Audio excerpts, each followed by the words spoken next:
comment se sont créées les montagnes. Et on va regarder que si on regarde notre environnement, on a des montagnes qui sont très, très, très hautes, qui semblent nouvelles.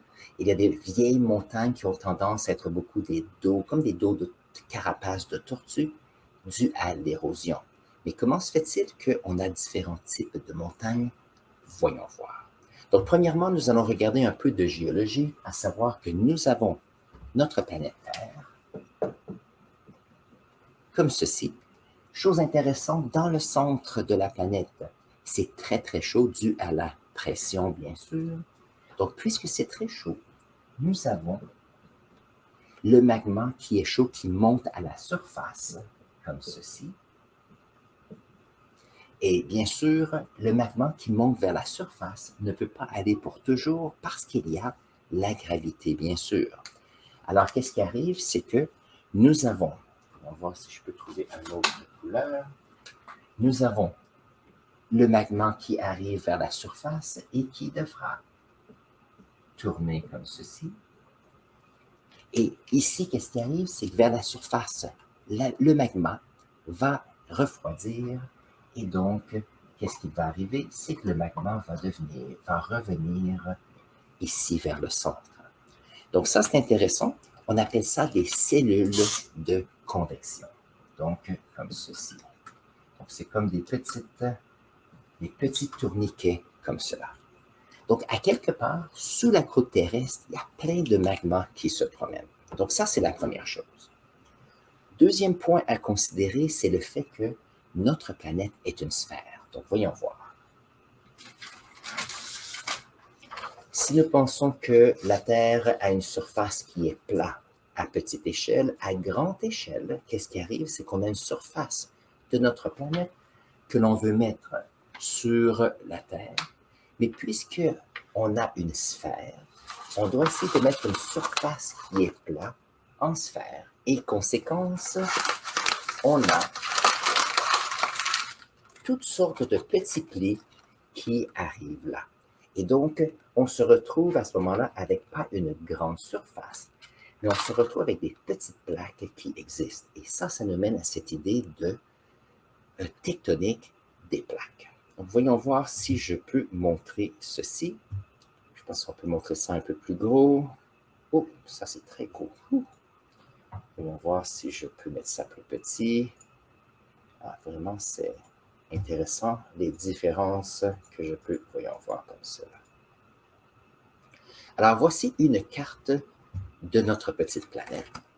Alors, chose intéressante, à cause des plaques tectoniques, donc on a ici cette surface plate qui n'est pas qui est très, très grande, qui est sous forme de sphère. Et à ce moment-là, on se retrouve avec des plaques. Alors, on se retrouve avec des plaques qui se retrouvent, voyons voir. Si on trouve notre globe terrestre ici, on a notre globe ici, on a des grandes plaques qui existent. Et ces grandes plaques, qu'est-ce qui arrive? C'est qu'ils bougent et il y a des parties qui sont moins épaisses un peu partout. Donc, chose intéressante, ici, il y a le bouclier canadien. C'est comme une grande surface ici qui est une plaque tectonique. Si on prend l'Europe et ici l'Asie, on a la même chose. Donc, si on regarde la carte, voyons voir. On peut voir ici que l'Amérique du Nord, on se retrouve avec une grande plaque ici, on a une grande plaque ici sur l'Asie, on a ici l'Afrique. Vous allez dire, pourquoi est-ce que les continents ont tendance à avoir leur propre plaque? C'est que le type de roches qu'il y a qui font ces continents ont tendance à être un peu plus légers que les magmas.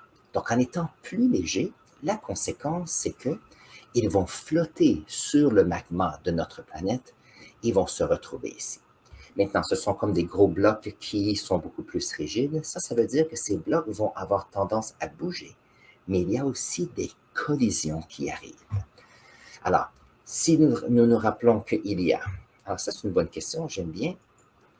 Nous parlons du fait qu'il y a des cellules de convection, donc le magma bouge à l'intérieur et les plaques au-dessus vont tendance à glisser.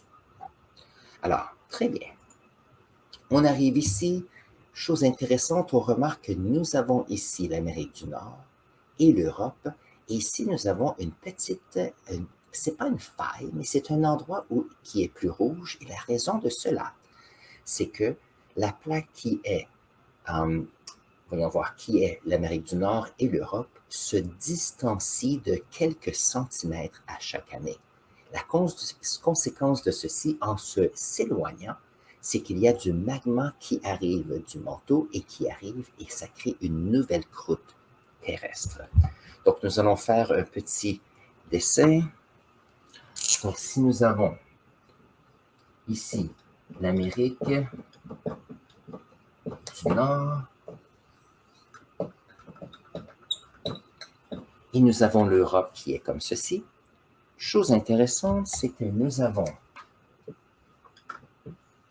une cellule ici qui vient du manteau et donc va envoyer de la lave de plus en plus entre les deux. Mais puisque les deux six continents s'éloignent, qu'est-ce qui va arriver? C'est qu'aussitôt que ceci touche à l'eau, conséquence, il y a le fond marin qui est créé. Donc nous allons voir une petite flèche, nous avons l'Amérique qui va de ce côté-ci, nous avons l'Europe qui va de l'autre côté, et donc ici, nous avons à ce moment-là 2 continents qui s'en vont, et on a de la nouvelle croûte terrestre. Donc ça arrive à plusieurs endroits, et tu vas voir, on parle des montagnes dans quelques instants. Donc si on retourne ici, ça c'est très facile, donc on a ici cette fissure ici où on a de nouvelles croûte terrestre qui est formée et on peut voir qu'il se retrouve un peu partout. Donc ça va. Maintenant, chose intéressante, si on a l'Amérique du Nord qui va vers la gauche et l'Europe qui va vers la droite, donc il doit y arriver quelque chose où si on s'éloigne, peut-être que de l'autre côté de la planète, on va se retrouver avec des plaques tectoniques qui vont entrer en collision ou vont glisser l'un de l'autre. Et ça devient intéressant. Donc ça ici, je vais parler pour commencer de la région ici près de la Californie à l'ouest, ici de l'Amérique du Nord. Chose intéressante, c'est que si nous avons, par exemple, l'Amérique, comme ceci, et nous savons que l'Amérique va vers l'ouest, voilà. Donc, on a l'Amérique qui va vers l'ouest. Nous avons ici le Pacifique qui est là. Pacifique. Ce qui est intéressant, c'est que le Pacifique est aussi une grande plaque qui est dans le fond de l'océan. Mais chose intéressante, c'est que la plaque qui est le Pacifique et l'Amérique ne bougent pas à la même vitesse.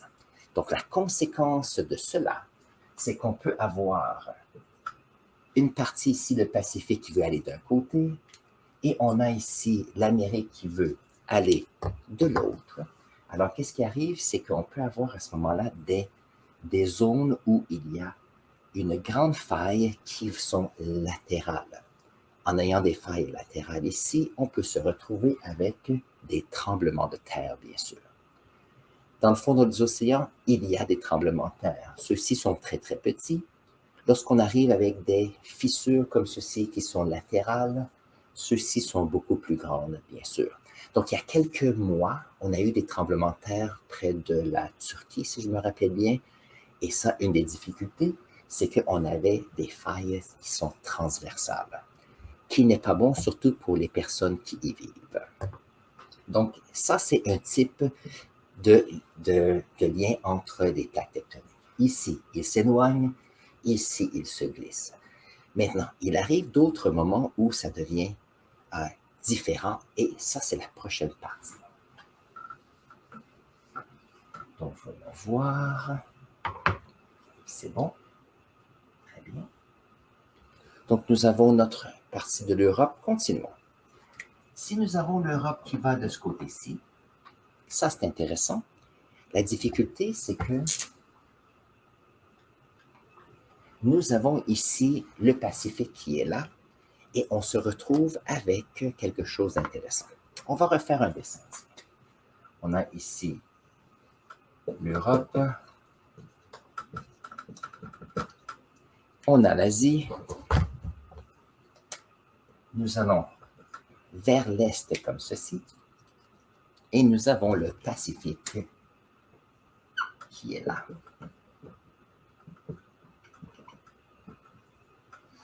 Maintenant, le Pacifique va de ce côté-ci. Alors ça, c'est quelque chose qui est intéressant. Et là, on commence à penser qu'il y a quelque chose qui se passe. Lorsqu'on a la plaque ici du Pacifique qui va d'un côté et l'Asie qui va de l'autre, puisque ici, on a un continent avec une roche un peu plus légère et les nouvelles roches qui font le fond marin, qui sont un peu plus pesantes, lorsqu'il va arriver ici, ça commence, il y a une collision. Ici, le fond ici marin commence à plisser. Et après un certain temps, qu'est-ce qui va arriver? C'est que nous allons avoir la partie de la plaque ici qui va d'un côté et l'autre va aller en dessous, ici.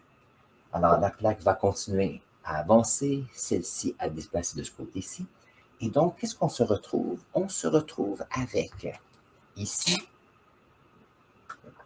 des très grandes profondeurs. Et la raison pour cela, c'est que on a ici la friction entre la plaque du Pacifique et la plaque de l'Asie. Donc, si on est pour regarder le dessin que nous avions ici tout à l'heure, nous avons ici la partie du Pacifique et on peut voir qu'il y a, je ne sais pas si je vais ici, voyons voir si on peut avoir une image un peu plus intéressante. C'est très grand, c'est fantastique. Donc, on peut avoir ces grandes fosses ici qui sont tout au long de l'Asie près du Japon. Alors, conséquence de ceci, c'est qu'on a des tremblements de terre, parce qu'on a un continent ici et on a une friction entre les deux plaques. Et ça ici, ça nous permet d'avoir un type de lien entre les différentes plaques tectoniques. Maintenant, ceci étant dit, il y a d'autres types de situations aussi. Alors, si on regarde ici l'Inde, et nous avons la Chine qui est ici, on a le Népal, et donc, qu'est-ce qu'on a ici? On a une chaîne de montagnes. Je ne sais pas si vous connaissez la chaîne de montagnes au nord de l'Inde et au sud de la Chine. Voyons voir. Ce sont les Himalayas. Donc ici, on a les Himalayas. Donc vous allez dire, comment est-ce que les Himalayas sont très, très, très, très, très grandes? Voyons voir ce qui se passe. Donc, ça ici, on va faire un dessin qui descend comme ça. Ce qui est intéressant avec cette situation, c'est que nous avons ici l'Europe et l'Asie qui vont d'un côté, le Pacifique qui est là, mais nous avons ici l'Inde qui est une partie d'une plaque tectonique et celle-ci monte vers le haut comme cela. Donc ça ici, c'est intéressant. Donc on a ici l'Europe et l'Asie et on a l'Inde qui, elle, veut se rapprocher. Maintenant, lorsqu'il y a un rapprochement, il y a certaines choses qui peuvent arriver. On a une plaque qui peut descendre comme cela, surtout si le fond marin ici, c'est une plaque très, très mince. Et on a ici un continent qui est plus léger et plus solide. Maintenant, l'Inde et l'Asie ont toutes les deux une rigidité. Alors, qu'est-ce qui arrive? C'est qu'on a l'Inde et le sud de l'Asie qui sont en collision, qui se rapprochent comme ceci. Alors, qu'est-ce qui va arriver? C'est qu'après un certain temps, la pression augmente. Donc, il y a certaines choses qui peuvent arriver. Donc, bien sûr, si vous prenez deux voitures qui arrivent en collision, qu'est-ce qui va arriver? C'est qu'ils vont arriver, puis ils vont tous devenir un paquet comme cela. Par contre, si on a deux plaques qui avancent continuellement, qu'est-ce qui va arriver? C'est que nous allons avoir les deux plaques qui vont pousser l'un contre l'autre et éventuellement, on a ici quelque chose qui va monter et donc ici, on a les Himalayas qui sont formés. Les Himalayas sont formés parce que l'Inde arrive vers l'Europe et ça pousse comme ceci. D'après ce que je sais, l'Inde avance vers l'Asie peut-être de 8 à 10 cm à chaque année. Donc, il y a un mouvement là. Donc, il y a des tremblements de terre toujours dans ce point-là. Maintenant, les Himalayas ont tendance à avoir une hauteur assez stable parce que même si on a l'Inde qui monte, qui avance vers l'Europe et que les Himalayas augmentent, il y a l'érosion qui fait que les montagnes se brisent. Donc, c'est assez simple de ce côté-là. Donc, ça, c'est une chaîne de montagnes qui arrive maintenant. Très bien. Donc, si on prend, voyons voir ici, alors on a ça ici, et si on prend l'Europe, donc on a des chaînes de montagnes qui sont ici, on a des chaînes de montagnes qui sont là. Donc, comment est-ce que ces chaînes se sont créées? C'est qu'on a eu il y a des millions et des millions d'années, on a des centaines de millions d'années, des milliards d'années, on a ces mouvements de plaques. Et donc, qu'est-ce qui arrive? C'est que présentement, nous avons l'Amérique du Nord et l'Europe qui s'éloignent, mais il y a un certain temps où les deux se rapprochaient. Donc, le fait d'avoir l'océan Atlantique, ça, c'est très nouveau relatif à la géologie.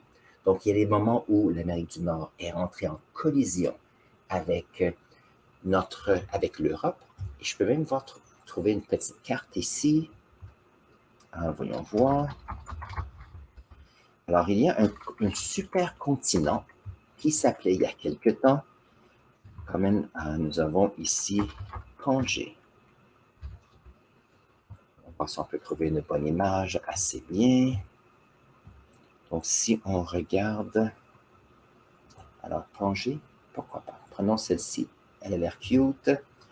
Donc, selon ce que j'ai, il y a plusieurs centaines de millions d'années, et même des milliards d'années, un moment où l'Europe était attachée à l'Amérique du Nord, qui est l'Afrique ici aussi, et nous avons l'Amérique du Sud. Et on peut voir ici qu'il y a les petits liens ici.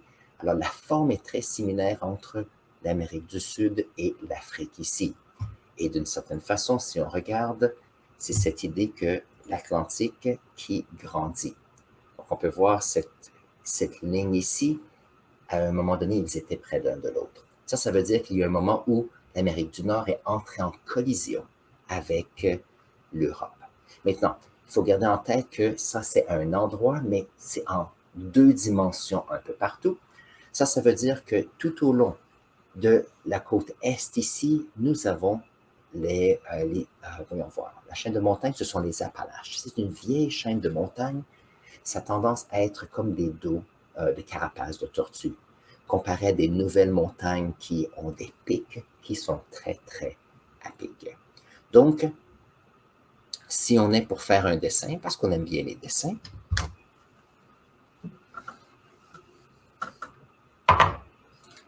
nous avons, allons voir, par exemple, l'Asie ici, comme cela.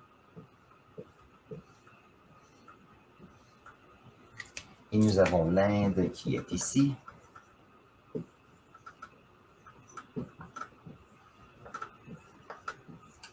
Et donc, nous avons des couches ici de sédiments qui vont montrer ici les montagnes. Donc, il y a des montagnes qui sont justement ces sédiments qui entrent en ligne, qui montent et qui font les montagnes.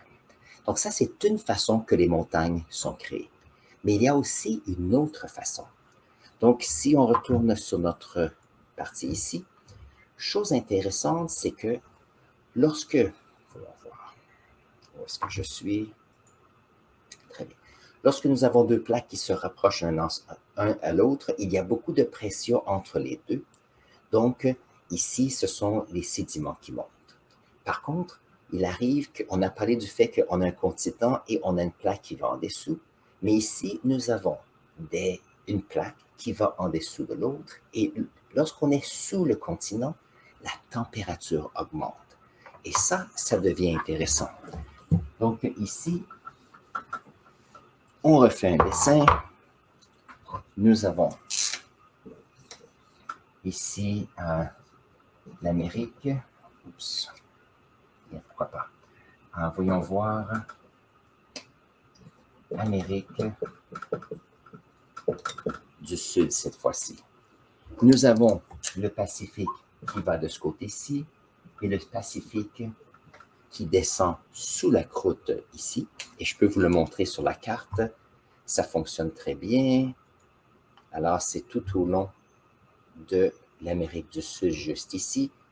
Donc, si je clique, voyons voir ce que l'on peut voir comme dessin. Alors ici, on a nos fosses.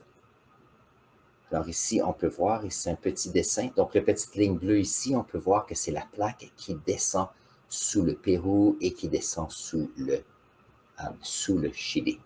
Maintenant, ça, c'est intéressant parce que lorsqu'on regarde notre dessin, nous avons ici le magma.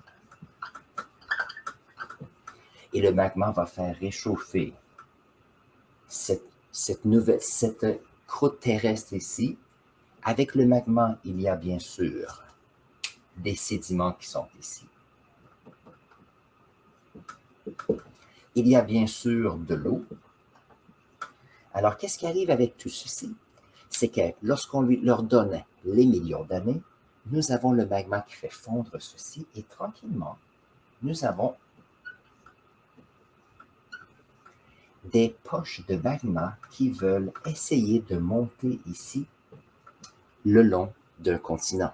Alors, conséquence de ceci, c'est qu'on a du magma qui veut monter et donc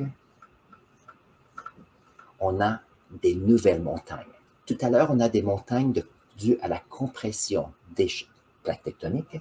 Ici, ce sont des nouvelles montagnes à cause des volcans. Donc, ce type de montagne est un peu différent parce qu'ici, on a du magma qui était liquide, qui se refroidit pour devenir un solide. Alors, si nous regardons ici notre carte tectonique, nous avons ici tout au long de la côte ouest de l'Amérique du Sud un paquet d'anciens volcans. Donc, la chaîne de montagnes qui est ici, elle est due au fait que ce sont des volcans. Les Rocheuses ici, il y a quelques volcans, mais il y a très longtemps, c'était de la compression. Donc, les chaînes de montagnes qui sont ici dans les Rocheuses sont différentes parce que ici, ce sont des sédiments compressés, tandis que ici, nous avons des volcans. Alors, la question, c'est, OK, est-ce que ça peut expliquer plusieurs choses autour du monde? Donc, si on regarde ici dans le milieu de l'Europe, il y a très peu de volcans. Dans le milieu ici de l'Amérique du Nord, ici dans le milieu de l'Asie, dans le milieu de l'Afrique. Par contre, nous savons qu'ici, sur la côte est ici de la Chine, le Japon, on a ici des volcans tout au long ici. Il y a des volcans en Indonésie parce qu'il y a cette idée de subduction. Ah oui, lorsque on a des plaques qui vont en dessous, on appelle ça des zones de subduction. Maintenant, en Australie, très peu ou pas de volcans du tout. Par contre, on sait qu'ici, la mer Rouge, dans ce coin-ci, il y a beaucoup plus de changements tectoniques et on se retrouve avec, voyons voir, voilà. Donc, si on regarde ce côté-ci, nous avons ici l'Afrique qui monte vers le nord, vers le sud du Moyen-Orient, l'Europe ici. Donc, on a des zones de compression, des zones de subduction et des zones qui sont des fractures. Et c'est pour ça qu'il y a toutes sortes de choses qui se passent. Et on peut voir ici, j'ai entendu parler qu'en Italie, beaucoup de tremblements de terre dernièrement. Donc ici, on se retrouve avec toutes sortes d'actions. Il y a de l'action qui se passe ici. Ça explique aussi ce qui se passe en Turquie et ainsi de suite. Donc l'idée ici, c'est que tous les tremblements de terre qui ont lieu sur notre planète sont dus au fait que les plaques tectoniques bougent. Il peut y avoir des translations comme ceci. Il peut y avoir deux plaques qui montent comme cela. Il peut aussi y avoir une plaque qui va sous l'autre. Et en faisant ceci, il y a de la friction. Et toute friction fait des tremblements de terre. Lorsqu'on a les montagnes, on a la formation de sédiments qui montent comme ceci, de la terre qui monte, ou les volcans. Ceux-ci ont tendance à être des micro-tremblements de terre, mais quand même qui peuvent affecter beaucoup les humains. Donc, si on regarde, juste dernière chose ici, j'aimerais parler un peu de ce côté-ci. Donc, Philippines, si on regarde ici les Philippines ainsi que l'Indonésie, on a ici une zone de subduction. La plupart de ceux-ci, ce sont des îles volcaniques. il y a tellement d'actions, oups, je vais montrer ça, il y a tellement d'actions tectoniques dans ce point-ci qu'on a toutes sortes de tremblements de terre, des tsunamis, des volcans, on a plein de choses qui arrivent et ça, ce n'est pas facile pour la population présente. Alors ça, c'est comme ça que les montagnes sont créées, différents types de montagnes, de volcans ou dû à la compression tectonique, mais c'est quand même une excellente question et un sujet qui m'intéresse toujours. Si vous avez appris quelque chose d'intéressant aujourd'hui, n'oubliez pas de vous abonner à notre chaîne. Si vous avez des questions supplémentaires, mettez-les dans la section commentaires. Ça me fait toujours plaisir de les lire et les utiliser pour faire nos prochaines vidéos. Sur ce, prenez un instant et je vais mettre ici un lien pour une autre vidéo pour vous et on se voit dans la prochaine vidéo.